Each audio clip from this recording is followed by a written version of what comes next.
Hello everyone, welcome to this class.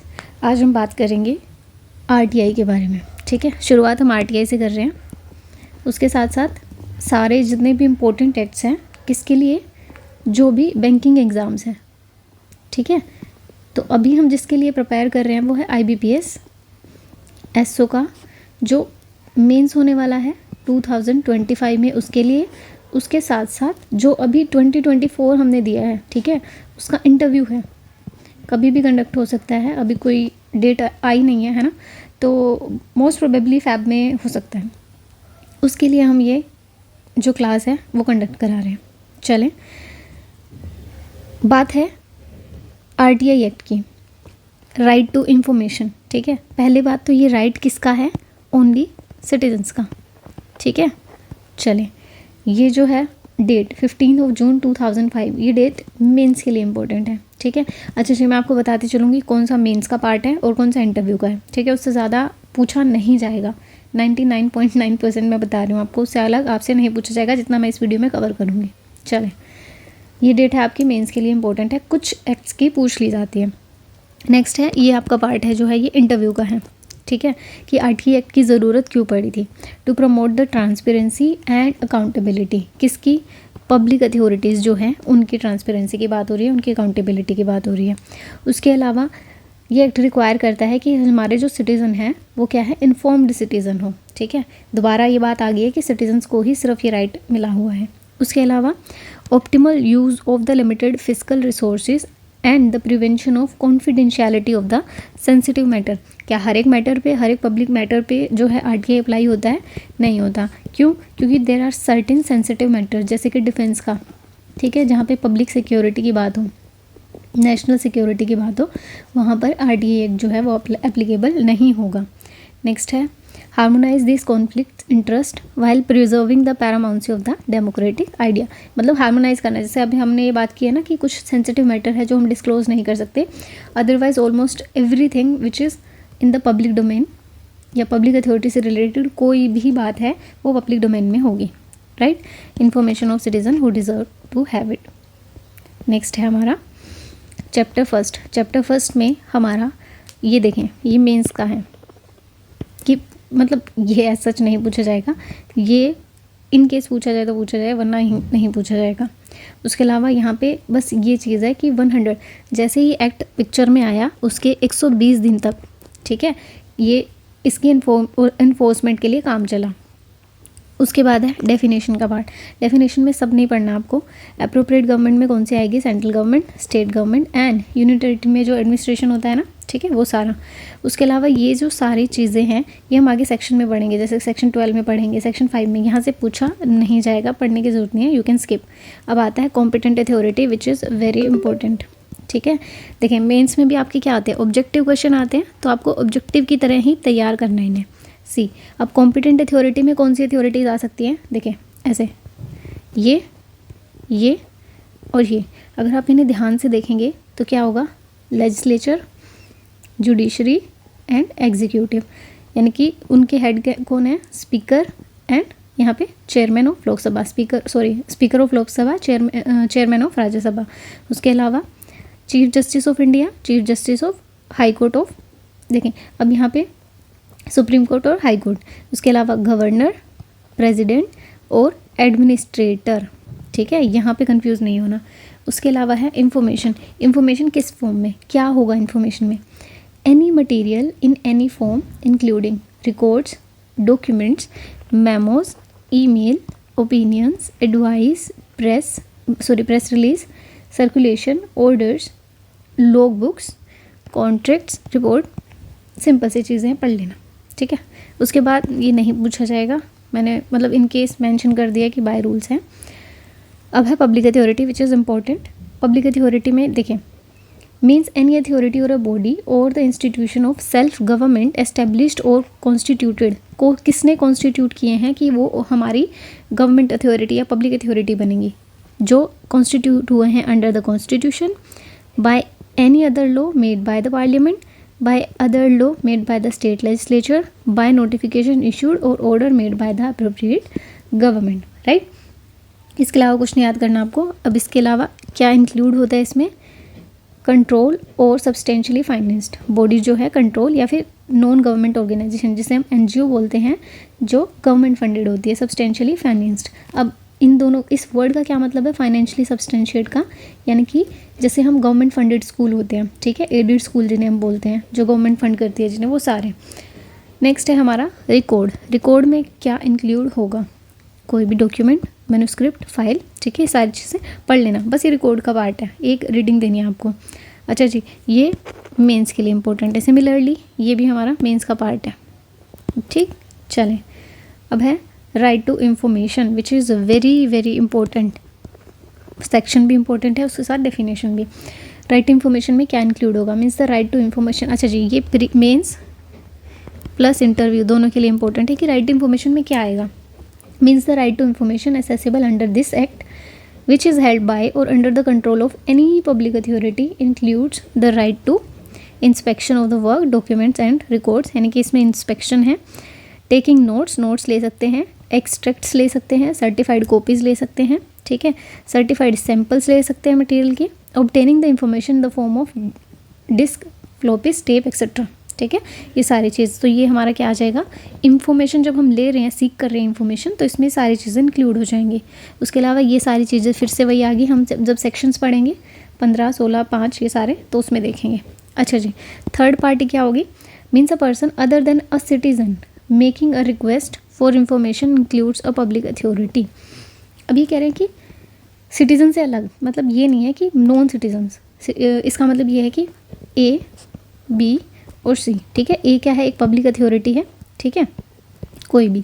B जो है वो इससे इंफॉर्मेशन मांग रहे हैं, ठीक है। तो ये जो बनता है इसका कोई लेना देना नहीं है इस बात से, तो ये क्या होगा, थर्ड पर्सन हो गया। पर जब हम आरटीआई में थर्ड पर्सन की बात कर रहे हैं, तो क्या पता इससे रिलेटेड वो इन्फॉर्मेशन हो, यानी कि जो इन्फॉर्मेशन यहाँ से मांगी जा रही है, क्या पता इस थर्ड पर्सन से रिलेटेड हो, ठीक है।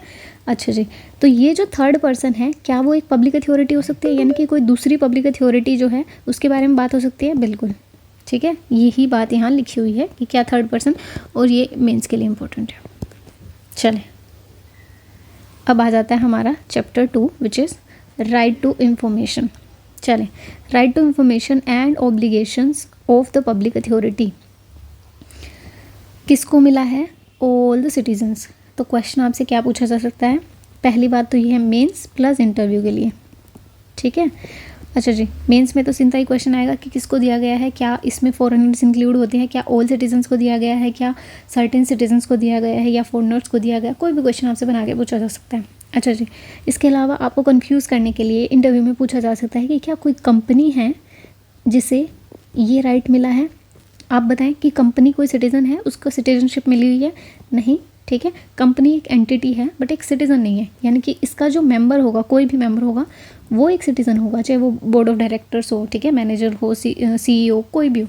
तो वो एक बंदा जो है वो पर्टिकुलर अपने आप में एक इन्फॉर्मेशन ले सकता है, बट एज अ कंपनी उसे सिटीज़न नहीं माना गया यहाँ पे, ठीक है। उसके अलावा क्या कोई पब्लिक अथॉरिटी है, ठीक है, public authority in the sense public officer, क्या वो एक सिटीज़न है, वो एक सिटीज़न है, ठीक है, कि वो अपने आप में एक सिटीज़न भी है। चलें, अब है एक second, every public authority shall, ठीक है, शेल वर्ड यूज़ हुआ है, तो उनकी क्या ड्यूटीज़ हैं, ठीक है। यहाँ पे क्या बात कर रही है, यहाँ पे ड्यूटीज़ की बात की है, किसकी, पब्लिक अथॉरिटीज़ की, क्या कि वो जितने भी रिकॉर्ड्स हैं उनको कैटलॉग करेंगे, इंडेक्स करेंगे, कंप्यूटराइज्ड करेंगे, ठीक है, फिर उन्हें कनेक्ट कर देंगे through a network all over the country on different system, ठीक है। यानी कि इसका मेन मोटिव क्या है कि सारी इंफॉर्मेशन जो है ऑल ओवर इंडिया, मतलब सभी के पास वो होने चाहिए, ठीक है। जैसे हम आजकल क्या कर देते हैं, पहले वेबसाइट का ज़माना नहीं था, है ना, कंप्यूटर का ज़माना नहीं था, अब क्या है, वेबसाइट्स बन जाती हैं, ठीक है, उस पर सारी इंफॉर्मेशन जो भी गवर्नमेंट ऑर्गेनाइजेशन है उसके बारे में इंफॉर्मेशन होती है, क्लियर। अब उन्होंने कहा है कि ये जो चीज़ें हैं ये पब्लिश होनी चाहिए with in 120 days from the enactment. देखिए, एक चीज़ याद रखें आप, मेंस के पर्सपेक्टिव से भी बता रही हूँ और इंटरव्यू में वाई का आंसर भी बता रही हूँ। सी, जितना भी ये काम है, ये सारा जो काम है वो 120 दिन में होना चाहिए, ठीक है। लेकिन उससे पहले 120 दिन के काम होने से पहले, यानी कि 100 दिन के अंदर अंदर जितनी भी अथॉरिटीज़ हैं, ठीक है, जो ऑफिसर्स का को उनकी नियुक्ति करनी है ना, अपॉइंट करना, वो सारा जो काम होगा वो 100 दिन के अंदर होना चाहिए और 120 दिन तक वो सारा डेटा उस पर आ जाना चाहिए, वेबसाइट्स पे या पब्लिश हो जाना चाहिए इन एनी वे। चलें, अभी क्या कह रहे हैं, 120 दिन के अंदर अंदर एनेक्टमेंट से क्या क्या हो जाना चाहिए, पर्टिकुलर ऑफ ऑर्गेनाइजेशन फंक्शन, मतलब कौन सी ऑर्गेनाइजेशन है, जैसे मान लो एग्जांपल ले लेते हैं मिनिस्ट्री ऑफ होम अफेयर्स, ठीक है, तो उनकी सारी इन्फॉर्मेशन वेबसाइट पे आ जानी चाहिए। ऑर्गेनाइजेशन क्या है, फंक्शन क्या है, उसके ड्यूटीज़ क्या है, पावर क्या है, ऑफिसर्स के जो ऑफिसर्स हैं उनके, वो एम्प्लॉयज़ हैं उनके, तो ये सारी चीज़ें हैं, एक रीडिंग ले लेना, ठीक है। अच्छा जी, ये किसके लिए इंपॉर्टेंट है, ऐसी मेंस में कोई क्वेश्चन बने तो बन जाए, ठीक है। उसके अलावा अगर आप किसी जुडिशरी एग्ज़ाम की तैयारी कर रहे हो तो उसमें मेंस का क्वेश्चन डिटेल वाला जो होता है ना वैसा बन जाए, ठीक है। मेंस यहाँ पे मैं IBPS की बात कर रही हूँ। उसके अलावा जो इम्पोर्टेंट है वो यहाँ इसके लिए है, ये जुडिशरी के मेंस में क्वेश्चन पूछा जा सकता है। एक सेकेंड दे मुझे। चलें, उसके अलावा ये चीज़ इम्पोर्टेंट है कि इसमें ये कहना चाह रहे हैं कि जो पब्लिक अथॉरिटी है उनकी ड्यूटी है कि वो सो मोटो जितनी भी इंफॉर्मेशन हो सकती है ना, जितनी भी जो रेलेवेंट है और जो दी जा सकती है पब्लिक को, वो सारी जो है पब्लिक कर देनी चाहिए, ठीक है। बस इतनी सी बात है इसमें। उसके अलावा हाँ, ये कह रहे हैं कि for the purpose of subsection 1 every information shall be disseminated widely and in such form और manner which is easily accessible.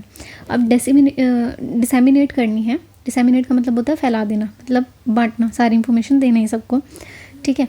अब वो चाहे न्यूज़पेपर के थ्रू दी जाए, मतलब न्यूज़पेपर में तो आएगी, जैसे कोई भी पब्लिक टेंडर निकल रहा है, कोई एनीथिंग व्हाटसोएवर, उसका एक बार न्यूज़ में जिक्र होगा, यानी कि न्यूज़पेपर में वो पब्लिश होगी। लैंग्वेज की हम बात करें तो हिंदी, इंग्लिश और लोकल लैंग्वेज सब में होगी, ठीक है। उसके अलावा उसकी कॉस्ट का ध्यान रखा जाएगा कि कितना, मतलब ऐसा नहीं है कि बिल्कुल आप सारे कॉस्ट उसी पे लगा दे रहे हो, ठीक है। कॉस्ट इफेक्टिव मेथड होनी चाहिए।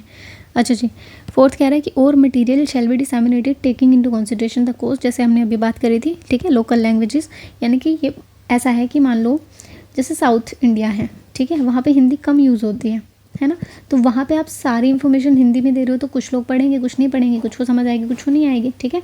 तो use the local language of that area, ऐसा समझो इसे। नेक्स्ट है हमारा designation of public information officer. मैंने बोला था आपको कि 100 दिन के अंदर अंदर जो ऑफिसर हैं उनका उनकी ड्यूटी बता दी जाएगी उन्हें। अच्छा जी, ये होते कौन है ये ऑफिसर्स? ऐसा नहीं है कि उनको नई कोई अपॉइंटमेंट होगी, है ना, उन्हीं में से जितने ऑफिसर्स अपॉइंटेड हैं उन्हीं में से किसी एक को बना दिया हमारा ये पब्लिक इंफॉर्मेशन ऑफिसर, ठीक है। नेक्स्ट है without prejudice to the provision of subsection every public authority shall designate an officer within 100 days, 100 दिन के अंदर अंदर of the enforcement of this act at each sub divisional level, ठीक है, other sub divisional level as the central assistant public information officer. मतलब इसमें यही चीज़ लिखेगी कि 100 दिन के अंदर अंदर और उन्हें अपॉइंट कर दो। चले, नेक्स्ट है, ये इंपॉर्टेंट है, क्या बोल रहा है ये, provided where the application for the information or appeal is given to a central assistant public information officer or state assistant public information officer as the case may be, a period of 5 days shall be added in computing the period of for, मतलब जैसे period compute करते हैं हमने कितना दिन हो गया है ना, तो उसमें 5 days ऐड करने हैं हमें, ठीक है। ये किसके लिए इंपॉर्टेंट है? मेंस के लिए। इंटरव्यू वालों को कोई ज़रूरत नहीं है इसे रटने की, क्लियर। अच्छा जी, every central information officer and state information officer as the case may be shall deal with request from the person seeking information and render reasonable assistant. अब रीजनेबल असिस्टेंस का मतलब क्या है यहाँ पे? फॉर एग्जांपल मैं जाती हूँ, ठीक है, मुझे लिखना पढ़ना नहीं आता बट मुझे इन्फॉर्मेशन चाहिए, तो वहाँ पे जो ऑफिसर होंगे दे विल हेल्प मी, कि मैं उन्हें बोल दूँ मुझे किस रिगार्डिंग इन्फॉर्मेशन चाहिए, वो सारा डेटा लिखेंगे, ठीक है, और अप्लाई करवाने में मेरी मदद करेंगे, ऐसा। नेक्स्ट है central public information officer, state public information officer as the case may be seek the assistance of any other officer as the case may be, ठीक है, as he or she consider it necessary for the proper discharge of his duties. अब ये कह रहे हैं, यहाँ पे क्या कह रहे थे कि मैं जा रही हूँ इन्फॉर्मेशन लेने और मैं हेल्प ले सकती हूँ किसकी? पब्लिक ऑफिसर की। यहाँ ये कह रहे हैं कि कोई एक पब्लिक ऑफिसर दूसरे पब्लिक ऑफिसर की भी हेल्प ले सकते हैं इसमें, क्लियर। नेक्स्ट फिफ्थ है any officer whose assistance has been sought under subsection 4 shall render all assistance to the state public officer information officer or state or center, ठीक है, as the case may be, seeking his or her assistance for the purpose of any contravention of the provision of this act such other officer shall be treated as central public information officer or state information officer as the case में be. ये क्या कहना चाह रहा है कि जैसे कि मैं गई, ठीक है, मैं एक पब्लिक ऑफिसर हूँ, मुझे दूसरे पब्लिक ऑफिसर की असिस्टेंस लेनी है, ठीक है, तो उस पर्पज़ के लिए वो जो सेकंड जिससे मैं असिस्टेंस ले रही हूँ वो भी एज अ स्टेट या सेंट्रल, मतलब जो इन्फॉर्मेशन मांग रहे हैं दूसरे वाले से उसी की डेजिग्नेशन में उसको कंसीडर किया जाएगा। नेक्स्ट है request for obtaining information. A person who desires to obtain any information under this act shall make a request in writing, writing में होनी चाहिए, इंपॉर्टेंट है, या थ्रू इलेक्ट्रॉनिक मीन्स। जैसे एग्जांपल देती हूँ, जैसे आजकल हम क्या कर रहे हैं, पीएनबी बैंक में हमने आरटीआई लगा दी, ठीक है, या यूको बैंक में हमने आरटीआई लगा दी, क्या कि कितनी सीट्स बढ़ गई हैं, है ना, कितनी कम हो गई है, आजकल ये बहुत चल रहा है। तो वैसा कि आप इलेक्ट्रॉनिक मीन से भी लगा सकते हो, राइटिंग में भी लगा सकते हैं। Accompanying such fee as may be prescribe to the central public information officer, state public information officer, वही है असिस्टेंट, यहाँ भी असिस्टेंट, ठीक। चलें, specifying the particulars of the information sought by him. अभी कह रहे हैं कि जो इन्फॉर्मेशन मांगी है वो उसे देनी है। जैसे हम अभी देख रहे हैं ना, जैसे पीएनबी में कितने ऑफिसर्स की वैकेंसी है, मान लो लो ऑफिसर की है, राजभाषा अधिकारी की है, उसके अलावा आईटी की है, एक्सेट्रा, ठीक है। तो अगर हम सिर्फ राजभाषा की मांगेंगे तो वो राजभाषा की ही देंगे, लो ऑफिसर की मांगेंगे तो लो ऑफिसर की देंगे। यही लिखा है, specifying the particulars of the information sought by him or her. Clear. Provided that where such request can not be made in writing, अगर नहीं की जा सकती इन केस, जो ऑफिसर्स हैं central public information officer or state public information officer as the case में be, वो assist करेंगे उस बंदे को to request orally to reduce the same in writing, यानी कि वो बोलेगा, वो लिखेंगे और ऐसे चलता रहेगा। चले, an applicant making request for information shall not be required to give any reason for requesting. ये बहुत इंपॉर्टेंट है, ठीक है, ये भाई इंटरव्यू वाले बच्चों के लिए हैं, पूछ सकते हैं आपसे कि क्या रीज़न देना इंपॉर्टेंट है, बिल्कुल इंपॉर्टेंट नहीं है। क्लियर। चलें, where an application is made to a public authority requesting for an information which is held by another public authority, subject matter of which is more closely connected with the function of another public authority, तो क्या होगा, वो transfer कर देंगे। चलें, ये जो question है ये हमारा मीन्स 2024 में आया है। क्वेश्चन वहाँ से बना क्या था, ये बना था कि 5 दिन के अंदर अंदर जो है वो ट्रांसफ़र का केस होगा, ठीक है। Not case later than 5 days from the date of receipt of application, ठीक है, ट्रांसफ़र की एप्लीकेशन जो हमें लगानी है उसके रिगार्डिंग। चलें, disposal of request, dispose of कैसे होगी, 30 दिन के अंदर अंदर जो है वो रिक्वेस्ट डिस्पोज, मैंने जैसे एप्लीकेशन लगाई आज, ठीक है, 30 दिन के अंदर अंदर मुझे उसका आंसर मिलना चाहिए, ठीक। अगर लाइफ, अच्छा ये किसके लिए इंपॉर्टेंट है, मेंस वाले बच्चों आपके लिए है, सेम ये भी मेंस के लिए इंपॉर्टेंट है कि लाइफ लिबर्टी का मैटर, ये इंटरव्यू में भी पूछा जा सकता है कि लाइफ और लिबर्टी का अगर मैटर है तो इन्फॉर्मेशन कितने दिन में सीख की जा सकती है, 48 आवर्स में। 48 आवर्स, दिन मत लिखना, कंफ्यूज करने के लिए क्या दे देंगे, 48 डेज, 48 आवर्स, उसके अलावा 30 डेज, ठीक है, 30 आवर्स कंफ्यूज करने के लिए, तो 48 आवर्स पे लगा के आना आंसर। नेक्स्ट है, इफ़ सेंट्रल मतलब जो ऑफिसर्स हैं वो फेल कर जाते हैं डिसीजन देने में, तो क्या होगा, ये माना जाएगा deemed to have refused the request, कि उन्होंने रिफ्यूज़ कर दिया, यानी कि 30 दिन के अंदर अंदर उन्हें इन्फॉर्मेशन देनी थी, अगर नहीं दी तो माना जाएगा कि रिक्वेस्ट जो है उनकी एक्सेप्ट नहीं की गई, ठीक। उसके अलावा ये the decision is taken to provide the information on the payment of any further fees. अब फर्दर फीस का मतलब क्या है, जैसे आरटीआई लगाते हैं 10 रुपये में, जैसे हम बोलते हैं, ठीक है, आरटीआई लगानी है। उसके अलावा अगर आप मान लो प्रिंटेड फॉर्म में लेना चाह रहे हो, आपकी जो इन्फॉर्मेशन है प्रिंटेड, और उसमें पन्ने कुछ है 500-600, अब उनका क्या करें, पैसे तो लग रहे हैं, तो पैसे कौन देगा, जिसने इन्फॉर्मेशन मांगी है वो देगा। अच्छा जी, यानी कि यहाँ पे फर्दर फीस की रिक्वायरमेंट है, तो उस केस की बात हो रही है यहाँ पे, तो वो सेंड करेंगे an intimation to the person making the request giving the detail of further fee representing the cost of providing the information. ये तो सिंपल बताती हूँ कि अब ये जो पेज है, ठीक है, इनके क्या है, पैसे भी देने पड़ेंगे। अब पैसा कौन देगा, ये बंदा जो रिक्वेस्ट कर रहा है ये देगा। अब ये ड्यूटी है ऑफिसर की, वो उस बंदे को बताएगा कि सुनो इतना खर्चा बैठ रहा है, इतने पेज है तुम्हारे, ठीक है, उसकी सारी कैलकुलेशन होगी, वो सारी कैलकुलेशन करने, वो रीज़नेबल होना चाहिए। ये नहीं है कि ये जो एक पेज है A4 शीट है, ये 5 रुपये की एक पेज आप लगवा रहे हो, ठीक है, ऐसा नहीं होगा, रीज़नेबल होगा, और वो सारा कैलकुलेशन उस बंदे को भेज दिया जाएगा जिसने इन्फॉर्मेशन मांगी है। Information concerning his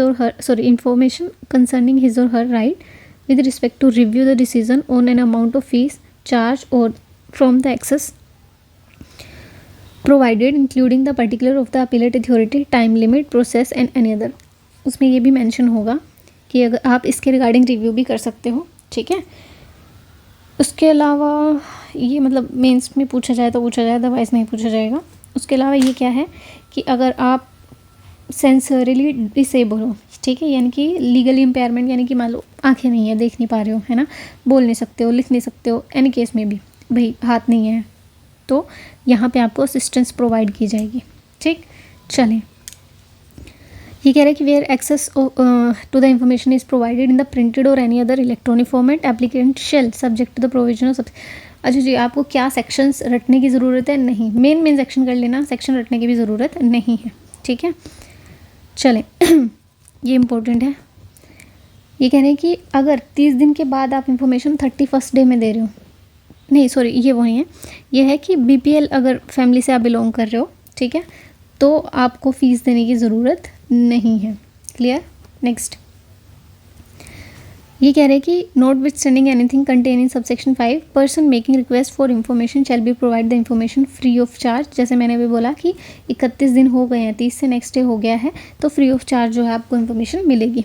next, before taking any decision under subsection 1, the central public information officer or state public information officer as the case may be shall take into consideration the representation made by third party. हमने third party की definition ऊपर करी थी, ठीक है। तो अगर उसके बारे में इंफॉर्मेशन है तो उस बंदे को बताया जाएगा, उसका कंसिडरेशन लिया जाएगा, ठीक है। Where a request has been reject कर दी है under subsection 1, the central public information officer or state public information officer as the case may be shall communicate the person making the request कि क्यों reject की गई है, reason दिया जाएगा, period within which an appeal against such rejection may be made or any particular of the appellate authority. सारी चीज़ें उसमें मेंशन की जाएगी, रिजेक्ट क्यों की गई है, अपीलेट अथॉरिटी और उसके सारे पर्टिकुलर्स। नेक्स्ट है, an information shall ordinarily be provided in the form in which it is sold. मैंने बोला है कि मुझे प्रिंट में चाहिए तो आपको प्रिंट में वो इन्फॉर्मेशन मिलेगी, मुझे इलेक्ट्रॉनिकली चाहिए तो मुझे इलेक्ट्रॉनिकली मिलेगी, simple. Clear. Next, exemption from the disclosure of information. Section important है, मेंस के लिए इंपॉर्टेंट है और इंटरव्यू के लिए वेरी वेरी इंपॉर्टेंट है, ठीक है। तीनों चीज़ों मतलब तीनों पर्सपेक्टिव में इंपॉर्टेंट है। चलें, notwithstanding anything contain in this act, there shall be no obligation to give any citizens the information disclosure of which would prejudicially affect the sovereignty, integrity of the India, security, strategic, scientific and economic interest of the state, relation with foreign state or lead to incitement of an offence. ठीक है, यहाँ exemption पूछे जाएंगे आपसे कि आपको क्या लगता है या RTI में कहाँ ऐसा लिखा है, ठीक है, तो आपको ये सारी इन्फॉर्मेशन देनी है। उसके अलावा information which has expressly forbidden to be published by any court of law, tribunal और the disclosure of which may constitute contempt of court. ठीक है, तो आपसे डायरेक्ट क्वेश्चन पूछा जाता है कि कॉन्टेम्प्ट ऑफ कोर्ट के केस में ऐसा हो सकता है, बिल्कुल हो सकता है, ठीक है, या आपसे किन किन केसेस में पूछा जा सकता है, तो आपको ये एक्सप्लेन करना है। नेक्स्ट है information the disclosure of which would cause a breach of privilege of the parliament और स्टेट लेजिस्लेचर। ठीक है, अगर ब्रीच होता है वो भी अलाउड नहीं है। Information including the commercial, confidence, trade secret, intellectual property. ठीक है, इन केसेस में भी भाई आप किसी का ट्रेड सीक्रेट रिवील कर रहे हो, ऐसा नहीं होना चाहिए, ठीक है, आप नहीं मांग सकते ऐसे। अच्छा, जहाँ पे कोई इन्फॉर्मेशन फ्यूडिशरी रिलेशनशिप में हो या फिर फॉरेन गवर्नमेंट है उनके कॉन्फिडेंस में कोई इन्फॉर्मेशन हो, या disclosure of which would endanger the life and physical safety of any person, identify the source of information, assistance given in confidence of law enforcement or security purpose. ठीक है, next है impede the process of investigation or apprehension or prosecution of the offenders. Next है हमारा cabinet paper including the records of deliberations of the council of ministers, secretariats and other officers provided. अब ये क्या कह रहे हैं, ये इंपॉर्टेंट आपके लिए ज़्यादा हो जाता है। ठीक है, किसी भी चीज़ का प्रोवाइजो जो है वो बहुत इंपॉर्टेंट होता है। क्यों? The decision of the council of minister and the reason thereof और the material on the basis of which the decision was taken shall be made public after the decision has been taken and the matter is complete or over. यानी कि आप पहले नहीं दे सकते उसकी information, लेकिन बाद में दे सकते हैं। ठीक है, provided further those matters which come under the exemption specified in the section shall not be disclosed. Next है information which relates to the personal information of the disclosure of which has no relationship to any other public activity or interest or which would cause unwanted invasion of the privacy of the individual unless the central public information officer or the state public information officer or the appellate authority as the case may be satisfied that the large public, अच्छा जी इसका exception क्या हो जाता है, large public interest. ठीक है. अब जो बहुत इंपॉर्टेंट चीज़ जो मुझे लगती है वो ये कह रहा है कि कोई भी इंफॉर्मेशन जो पार्लियामेंट को नहीं की जा सकती या स्टेट लेजिस्लेचर को डिनाई नहीं की जा सकती, तो वो एक सिटीजन्स को भी हम डिनाई नहीं कर सकते हैं. ठीक है. Shall not be deny to any person. यहाँ पे पर्सन हम सिटीजन की बात कर रहे हैं. चले नेक्स्ट है हमारा not withstanding anything in official secret act. Official secrets act में क्या है कि जो पब्लिक अथॉरिटी के जो ऑफिशियल सीक्रेट्स हैं, ठीक है, यानी कि जो इम्पोर्टेंट इन्फॉर्मेशन है, जैसे कि मैंने आपको बताया था जो सिक्योरिटी से रिलेटेड मैटर्स है ना, उन मैटर्स को आप डिस्क्लोज नहीं कर सकते अगर वो पब्लिक इंटरेस्ट में है. तो देखिए not withstanding anything in official secret act 1923 nor any of the exemption permissible in accordance with subsection 1, a public authority may allow access to the information if the public interest, यानी कि जहाँ public interest आपको दिख रहा है वहाँ पे आपको एक्सेप्शन मिल जाएंगे. ठीक. In disclosure of outweigh the harm to the protected interest. Next subject ये आपसे पूछा जा सकता है मेंस में, इंटरव्यू में. ठीक. Matter has been occur happened 20 years before the date on which request is made under subsequent shall provide to any person make the request. important नहीं है, छोड़ दें. ये भी नहीं है, यहाँ आ जाए. Grounds for rejection. अच्छा जी ये इंपॉर्टेंट है. रिजेक्शन के ग्राउंड्स क्या हैं मैंने आपको पहले भी बताया था. एक तो पब्लिक इंटरेस्ट है, ठीक है. उसके अलावा ये कह रहे हैं कि एक और इंटरेस्ट है, एक और ग्राउंड है क्या, infringement of copyright subsisting in the person shall other than state. वहाँ पे आप आराम से मना कर सकते हैं. सेवरेबिलिटी का प्रिंसिपल क्या कह रहा है कि देखें कोई भी एक इन्फॉर्मेशन है, ठीक है, ये सारी इन्फॉर्मेशन है, उसका जो ये पार्ट है वो डिस्क्लोज़ नहीं किया जा सकता लेकिन ये पार्ट किया जा सकता है, तो आप ये कर सकते हैं. बस ये है सेवरेबिलिटी में, उससे ज़्यादा कुछ पढ़ने की आपको ज़रूरत नहीं है. नेक्स्ट है थर्ड पार्टी की इन्फॉर्मेशन, वेरी इंपॉर्टेंट. ठीक है. मेंस का भी टॉपिक बन सकता है और इंटरव्यू में भी पूछा जा सकता है आपसे. चलें तो ये यहाँ क्या कह रहा है, ये कह रहा है कि भाई सुनो, अगर जो इन्फॉर्मेशन मांगी गई है वो किसी थर्ड पार्टी के रिगार्डिंग है, ठीक है, तो हमें उसे बंदे को बताना पड़ेगा कि भाई तुम्हारे रिगार्डिंग जो है इन्फॉर्मेशन मांगी गई है. ठीक है. तो ये कह रहे हैं कि 5 दिन के अंदर अंदर उसे नोटिस दिया जाएगा कि ऐसे ऐसे तुम्हारी इन्फॉर्मेशन मांगी गई है. और वो जो थर्ड पर्सन है, वो थर्ड पर्सन जो है वो रिटर्न में सबमिशन देगा अपने, जैसे आप क्या कहते हैं, नोटिस का रिप्लाई देगा सिंपली. ठीक है. Regarding whether the information should be disclose और नहीं करनी है या नहीं करनी है. ठीक है. और वो सारा काम जो होगा विद इन 10 days होगा from the date of receipt of such notice to be given the opportunity to make representation against the proposed disclosure. उसके अलावा क्या कह रही हैं कि जो सेंट्रल पब्लिक इंफॉर्मेशन अथॉरिटी है या ऑफिसर हैं और स्टेट है, वो अपना जो डिसीज़न है वो 40 दिन, कहाँ है 40 दिन, ठीक है, 40 दिन के अंदर अंदर जो है वो डिसीज़न दे देंगे कि इन्फॉर्मेशन डिस्क्लोज करनी है या नहीं करनी. तो आपको क्या क्या डेट्स याद रखनी है, मतलब क्या क्या नंबर्स याद रखने हैं. एक तो 5 days याद रखना है आपको, ठीक है, एक 10 days याद रखना है, फिर उसके बाद 40 days याद रखना है. ठीक है. 5 दिन के अंदर अंदर उसे नोटिस देंगे, 10 दिन के अंदर अंदर वो रिप्लाई बैक करेगा, 40 days के अंदर अंदर डिसीजन दे देंगी अथॉरिटी ऑफिसर्स. नेक्स्ट, अच्छा जी मेंस के लिए इंपॉर्टेंट है, याद रखना. अब आ जाता है हमारा chapter 3 which talks about the central information commission. ठीक है. अभी जो कमीशन है वो 2 पार्ट्स में है, एक सेंटर है एक स्टेट है. ठीक है. पहले हम सेंटर देखते हैं. सेंटर के जैसा ही सिमिलर है स्टेट, बस वो स्टेट लेवल पे या सेंटर लेवल पे है. मैं एक काम करती हूँ, आपको सेंटर लेवल का बता देती हूँ. ठीक है. आप स्टेट लेवल का एक बारी नज़र मार लेना मेरे कहने पे. ठीक. चलें. पहला जो सेक्शन है वो है सेक्शन 12. क्या बात कर रहा है, constitution of central information commissioner. ठीक है, कमीशन. तो ये कह रहे हैं कि उसमें क्या क्या होगा. उसमें होगा हमारा chief information commissioner, such number of central information commissioner not exceeding 10 days। ठीक है, अच्छा जी, मैंने आपको क्यों कहा है कि स्टेट का कर लेना, क्योंकि एक बार खुद बैरेक्ट भी उठाना ज़रूरी है। सेकेंडली, मैं बैरेक्ट से ही क्यों पढ़ा रही हूँ, क्योंकि कभी कभी क्या होता है हम वीडियोस देख के चले जाते हैं और हमें पता ही नहीं होता कौन सी चीज़ कहाँ लिखी हुई है। ठीक है, इसलिए एक बार बैरेक्ट को गो थ्रू करना ज़रूरी है कि हमें ऐसे सपने में याद आ जाए कि हाँ हमने ये यहाँ चीज़ पढ़ी थी, बस इसलिए। ठीक है, तो बैरेक्ट ज़रूरी है, बैरेक्ट का अल्टरनेटिव मत ढूंढो। नेक्स्ट है हमारा, द चीफ इंफॉर्मेशन कमिश्नर और the information commissioner shall be appointed by president. कौन अपॉइंट करेगा? प्रेसिडेंट। स्टेट के केस में कौन करेगा? गवर्नर। ठीक है, उसका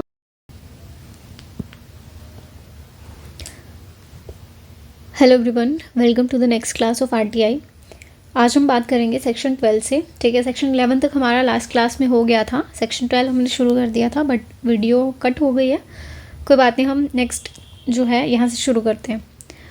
सेक्शन 12 हमारा बात करता है constitution of the central information commission के बारे में। ठीक है, कि किस तरीके से कॉन्स्टिट्यूट की जाएगी, कौन करेगा? सेंट्रल गवर्नमेंट करेगी। ठीक है, कैसा होगा? सेंट्रल इंफॉर्मेशन कमीशन जो है उसमें क्या क्या होगा? चीफ इंफॉर्मेशन कमिश्नर और 10 नॉट एक्सीडिंग 10, यानी कि 10 या उससे कम, such number of central information commissioner as may be deemed necessary. Next है हमारा, chief information commissioner and the central information commissioner shall be appointed by होम? प्रेसिडेंट। ठीक है, अच्छा जी, स्टेट के केस में करेंगे तो गवर्नर। मैंने आपको पहले लास्ट क्लास में भी बोला था कि हम स्टेट का यहाँ करेंगे, सेंटर का यहाँ करेंगे, स्टेट का आपको खुद देखना है एक बार। ठीक है, पता होना चाहिए आपको कौन सी चीज़ कहाँ लिखी है। अच्छा जी, इसमें क्या होगा? Chief information commissioner the information commissioner shall be appointed by president on the recommendation of the committee consisting of. अब जो कमेटी है जो इन्हें अपॉइंट करेगी, कौन? Prime minister, leader of opposition and union cabinet minister. ठीक है, 3 बंदे होंगे उसमें, कौन? PM, leader of opposition. ठीक है, अगर देखो लीडर ऑफ अपोजिशन है तो अच्छी बात है, नहीं है तो जो सिंगल लार्जेस्ट पार्टी होगी उनके जो लीडर हैं वो। ठीक है, ये लिखा हुआ हमारा, हाँ यहाँ एक्सप्लेनेशन में ये देखें। ठीक है, चलें नेक्स्ट है। अच्छा जी, ये किसके लिए इंपॉर्टेंट है? मेंस के लिए। ठीक, और ये वाला जो पार्ट है वो इंटरव्यू के लिए भी इक्वली इंपॉर्टेंट है। चलें, General Superintendence, Direction and the Management of the Affair of Central Information Commissioner shall vest in Central Information Commissioner, who shall be assisted by the Information Commissioners, ठीक है, and may exercise all such powers, do all such acts, things which may be exercised or done by Central Information Commissioner autonomously without being subjected to the direction by any other authority under the act। ठीक है, तो क्या क्या है? सुपरिंटेंडेंस की power, direction की power और management की पावर। नेक्स्ट, जो चीफ इंफॉर्मेशन कमिश्नर है, information commissioner shall B person of eminence of. अच्छा जी, ये क्वेश्चन आपसे पूछा जा सकता है कहाँ? मेंस में। ठीक है, जनरली इंटरव्यू में नहीं पूछते बट इन केस पूछे तो आपको याद होना चाहिए कि eminent person, public life with wide knowledge and experience in law, science, technology, social services, management, journalism, mass media, administration and governance. ठीक, चलें, चीफ इंफॉर्मेशन कमिश्नर और इंफॉर्मेशन कमिश्नर, अपन इसे बोलेंगे CIC एंड IC। ठीक है, shall not B member of parliament, member of legislature of any state. Simple है। ठीक है, ये बस पढ़ना है। अच्छा जी, CIC का ऑफिस कहाँ होगा? दिल्ली में होगा। स्टेट्स का, अच्छा जी, जो भी हम पढ़ रहे हैं ना स्टेट्स को इनके साथ कंपेयर करते चलो। जैसे अगर स्टेट का पूछा जाए तो यहाँ पे दिल्ली नहीं आएगा, क्या आएगा? जो स्टेट गवर्नमेंट डिसाइड करेगी। ठीक है, ऐसा क्यों? क्योंकि देखिए सेंटर का एक ही है, दिल्ली है, वो याद रह जाएगा, लेकिन स्टेट का, सभी स्टेट्स का लिखने से अच्छा उन्होंने बोल दिया कि सेंट्रल गवर्नमेंट जो स्टेट गवर्नमेंट जो डिसाइड करेगी दैट विल प्रिवेल। ठीक, चलें, अब है टर्म ऑफ ऑफिस 5 साल। मेंस वाले बच्चे ध्यान दें। ठीक है, shall not be eligible for reappointment. ये कह रहे हैं कि रीअपॉइंटमेंट नहीं होगा। अगर CIC जो है 5 साल का टर्म उनका पूरा हो गया तो रीअपॉइंटमेंट नहीं होगा। लेकिन यहाँ एक कैच है, ये कहते हैं कि अगर 5 साल से पहले वो छोड़ देते हैं, रिटायर हो जाते हैं या वैकेट कर देते हैं अपना जो ऑफिस है उसे, तो इस केस में क्या होगा? जैसे मान लो 3 साल के लिए उन्होंने काम किया, फिर उन्होंने ऑफिस छोड़ दिया। ठीक है, तो उनकी रीअपॉइंटमेंट हो सकती है नेक्स्ट 2 ईयर्स के लिए। ठीक है, ऐसा नहीं होगा कि 5 के 5 साल के लिए उनका रीअपॉइंटमेंट हो, लेकिन अगर उनका टाइम बचा है यानी कि 5 साल तक वो काम कर ही सकते हैं। ठीक है, नेक्स्ट, या फिर 65 ईयर की एज। तो आपको क्या याद रखना है? 5 ईयर और 65 ईयर। ठीक, मेंस वाले बच्चों को। चलें, अभी कह रहे हैं कि चीफ इंफॉर्मेशन कमिश्नर और आईसी में at any time by writing under his hand address to the president, यानी कि रिज़ाइन किसे करेंगे, प्रेसिडेंट को। ठीक है, सैलरी अलाउंसेस अगर हम बात करें पेएबल टू और other term condition of services chief information commission shall be same as the chief election commission. ये मेंस के लिए इम्पोर्टेंट है, इंटरव्यू में भी नहीं पूछा जाएगा ये। ठीक है, तो किसके बराबर होगी, इलेक्शन कमिश्नर के और यहाँ पे चीफ इलेक्शन कमीशन के। उसके अलावा हाँ जी, यहाँ आ जाए, रिमूवल ऑफ सीआईसी और आईसी, उनका रिमूवल कैसे होगा, shall be remove from his office only by president. सबसे पहले प्रेसिडेंट, कैसे, मिसबिहेवियर और इनकेपेसिटी। ठीक, नेक्स्ट है हमारा प्रेसिडेंट में, ये किसके लिए है भाई, मेंस। ठीक है, president may suspend from office and it deem necessary prohibit also from attending the office during inquiry, CIC or Information Commission in respect of the whom reference has been made to the Supreme Court under subsection 1 until the President has passed order on receipt of report of Supreme Court on such reference। ठीक है, ज़्यादा important नहीं है, load नहीं लेनी। अब ये कह रहे हैं कि और किस किस कंडीशन में, एक तो हमने ये देख लिया कि मिसबिहेवियर और इनकेपेसिटी, उसके अलावा कौन कौन सी कंडीशन हो सकती है कि वो इंसॉल्वेंट हो गया, ठीक है, ऑफेंस किया उसने, कन्विक्टेड हो उस ऑफेंस में। ठीक है, engage during the term of office in paid employment outside the duties of his office. ठीक है, नेक्स्ट है in the opinion of president unfit to continue office by the reason of infirmity of body or mind, has acquired such financial and other interest as is likely to affect prejudicially his function as to CIC and IC। तो ये other हो सकते हैं। अब ये तो normally है, तुम्हें याद रहेंगे। ठीक है, हम इतना पढ़ के छोड़ देते हैं, बट ये भी याद रखना इक्वली इम्पोर्टेंट है। ये भाई इंटरव्यू वाले बच्चे भी एक बारी नज़र मार लें। ठीक है, नेक्स्ट स्टेट वाला मैंने आपको बोला था एक बार ही खुद नज़र मारनी है, इसमें कुछ ऐसा है नहीं, सारी चीज़ें सेम सेम हैं। नेक्स्ट है, चलिए जी, अब हम बात करते हैं chapter 5 which talks about the power and function of the information commission. ठीक है, सेक्शन 8 क्या बोलता है, subject to the provision of this act it shall be duty of central information CIC की और SIC की as the case may be to receive and inquire into the complaint from any person who has been unable to submit a request to CPIO or SPIO as the case may be either by the reason of no such officer has been appointed। ये important है कि अगर officer appointed ही नहीं है और because the central assistant public information officer या state के जो ऑफिसर है एज द केस में भी हैज़ रिफ्यूज्ड। ठीक है, पहली चीज़ क्या है, अपॉइंट ही नहीं हुए, सेकंड क्या है, मना कर दिया to accept his or her application for information or appeal under this act for forwarding the same to the central public information officer, state information officer or senior officer specified in subsection 1 of section 19 or central information commission and the state information commission as the case may। तो who has been refused to access the information, who has not been given the response या फिर within time period उसे नहीं दिया, या who has been required to pay amount of fee which he और हम अपन ने देखा था ना रीजनेबल होनी चाहिए, तो वो अगर वो अनरीजनेबल फ़ी पे करने के लिए उन्हें बोला जा रहा है, या who believes that he or she has been given incomplete, misleading or false information or in respect of any other matter। ठीक है, नेक्स्ट है कि देखें कंप्लेन तो हमने कर दी, ठीक है, ये सारे रीजंस दे के हमने कंप्लेन तो कर दी।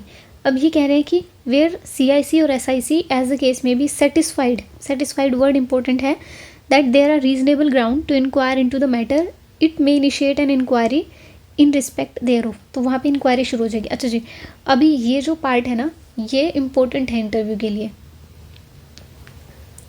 के लिए इम्पोर्टेंट है। क्यों, आपसे सिचुएशन बेस पूछा जा सकता है क्वेश्चन कि अगर मान लें आपको इन्फॉर्मेशन नहीं मिलती है तो आपके पास क्या रेमेडीज़ हैं। ठीक है, आप कंप्लेन फाइल कर सकते हो, कंप्लेन फाइल करने के बाद क्या होगा, जो है इंक्वायरी शुरू हो जाएगी, ये हमने देख लिया। उसके बाद जो CIC है और SIC है एज द केस में भी shall while inquiring into any matter under this section have the same power as are vested. Civil code के पास जो पावर है, जैसे समन भेजते हैं हम, ठीक है, डॉक्यूमेंट्स को इंस्पेक्ट करना, ये सारी जो सिविल कोड के पास पावर है सारी इनके पास भी होंगी। जैसे कि ये समन करना, ठीक है, inspection of document, evidence receive करना, एफिडेविट, पब्लिक रिकॉर्ड और कॉपीज़ को मंगवाना कोर्ट में, ठीक है, एग्जामिन करना विटनेस को, और अदर मैटर विच में be describe. Notwithstanding anything inconsistent contained in any other act of the parliament or state legislature as the case may be, the central information यानी कि CIC और SIC may during the inquiry of any complaint under this act examine any record to which this act applies which is under the control of the public authority. No such record may be withheld from it on any ground. withheld नहीं किया जा सकता। अच्छा जी, next है हमारा appeal का provision जो है मेंस वाले बच्चों। अपील कितने दिन में होगी? ये मेंस के लिए है अपील 30 डेज़ में from the expiry of such period for the receipt of such decision, ठीक है। अच्छा जी, provided that such officer may admit the appeal after the expiry of period sufficient cause दे देना, यानी कि हम कॉन्डोनेशन की बात कर रहे हैं यहाँ पे, ठीक है। नेक्स्ट है where an appeal is preferred against an order made by the central public information officer or state public information officer as the case may be under section 11 to disclose third party information the appeal by concern third party shall be made within 30 days. तो वो भी कितने दिन में करेगा? 30 days में। Mains वाले बच्चों देख लेना। नेक्स्ट है second appeal against, second appeal कितने दिन में होगी? 90 डेज में। बस इतना याद रखना, आपको ज़्यादा नहीं इसके अंदर घुसना, ठीक है। अगर अपील की बात करेंगे तो 30 डेज में होगी, सेकेंड अपील की बात करेंगे तो 90 डेज में होगी, ठीक। चलें, टाइम एक्सीड हो सकता है, सफिशिएंट कोज आपको देना पड़ेगा।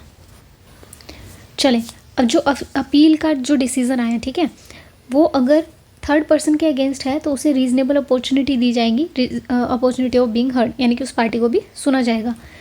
Owners to prove that a denial of request was justified shall be on the CIC and SIC। तो ये इंपॉर्टेंट है कि अगर मना करते हैं, डिनायल करते हैं, तो उसका ओनर्स भी उन्हीं के ऊपर होगा प्रूव करने का, ठीक। चलें, an appeal under subsection 1 and subsection 2 shall be disposed of with in 30 days. 30 दिन के अंदर अंदर अपील जो है डिस्पोज ऑफ हो जानी चाहिए of the receipt of appeal within such extended period not exceeding total in 45, यानी कि 30 डेज में हो जानी चाहिए। 30 नहीं है तो 15 कर देंगे ऐड, और 45 डे नेक्स्ट कंप्लीट हो जाना चाहिए। ये इंपॉर्टेंट है आपके लिए कि कितना एक्सीड किया जा सकता है। जैसे आप ऐसे ये 2024 वाले में पूछा था कि वैसे तो टाइम पीरियड मेंशन नहीं है ना, लेकिन जो है वो 5 दिन से एक्सीड नहीं करेगा ट्रांसफ़र के केस में। सिमिलरली यहाँ पे 30 डेज़ तो याद रहेगा, लेकिन 45 डेज़ में कन्फ्यूज़न होगी, तो आपको ये याद रखना है। नेक्स्ट है डिसीजन ऑफ द सेंट्रल यानी कि CIC और SIC का जो डिसीजन है शेल बी बाइंडिंग। ये इंपॉर्टेंट है कि क्या वो बाइंडिंग होगा, ठीक है, तो वो ऑफकोर्स बाइंडिंग होगा। इससे ज़्यादा इसमें कुछ नहीं। मैंने पढ़ लिया है सारा है ना, तो इसीलिए मैंने जो इम्पोर्टेंट है, मेन है, उन्हीं को हाईलाइट किया है, और जहाँ मैंने ब्लू से हाईलाइट किया है यानी कि that is very very important, ठीक। चलें, पेनल्टी कितनी होगी?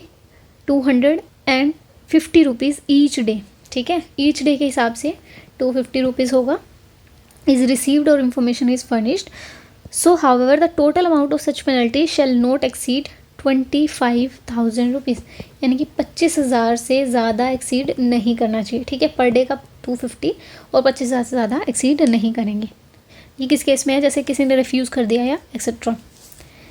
नेक्स्ट है, अब CIC और SIC जो है वो रीज़नेबल अपॉर्चुनिटी देंगे, सामने वाला अपना केस जो है वो प्लीड करें, और बर्डन ऑफ प्रूफ किसके ऊपर होगा कि उन्होंने रीज़नेबली एक्ट किया था। यानी कि मान लो जो इन्फॉर्मेशन ऑफिसर है, मैंने उनसे इन्फॉर्मेशन मांगी, ठीक है, मैंने RTI लगाई, उन्होंने मुझे इन्फॉर्मेशन नहीं दी, मना कर दिया है, जो भी है, तो उन पे पेनल्टी लगेगी। पेनल्टी कितनी लगेगी? 250 रुपीज़ लगेगी, जो 25,000 तक जा सकती है, ठीक है। अब ये कह रहा है कि ये जो इन पे पेनल्टी लगी है, ठीक है, इनको रीज़नेबल अपॉर्चुनिटी दी जाएगी कि वो अपनी बात भी रखें, ठीक है। इसके अलावा हाँ, ये डिसिप्लिनरी एक्शन लिया जा सकता है, बस इतना ही है। मिसलेनियस में मुझे ज़्यादा कुछ ऐसा दिखा नहीं कि which can be ask. Bar of jurisdiction आपको पता ही है। हाँ जी, ये आप देख सकते हैं कि ये एक्ट कहाँ कहाँ अप्लाई नहीं होगा, ठीक है। कहाँ नहीं होगा? Shall nothing contained in this act shall apply to the intelligence and security organisation. जैसे मैंने आपको बोला था शुरू में ही कि जो भी सेंसिटिव मैटर्स हैं,